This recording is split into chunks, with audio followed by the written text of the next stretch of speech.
Minsan nakakalunod magbilang, no? Ilan ang views, ilan ang clicks, ilan ang benta. Minsan nakakalimutan na natin kung bakit nga ba tayo nagsimula. Kasi kung numbers lang ang pagbabasihan natin, mabilis tayo ma-burnout. Pero alam mo, na-realize ko, hindi lang naman tayo nagpo-post para magpa-impress sa algorithm eh. Nagpo-post tayo para mag-connect.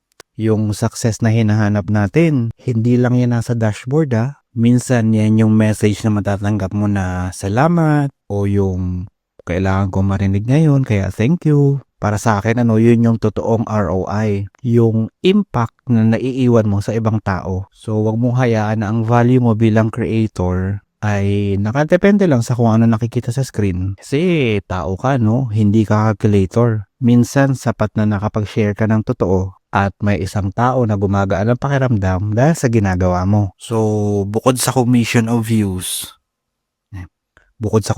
o kaya ay bukod sa views, so, hindi naman lahat affiliate, di ba? So, ano ba yung isang reason kung bakit mo ginagawa ito? Yung pagiging creator mo. Kape?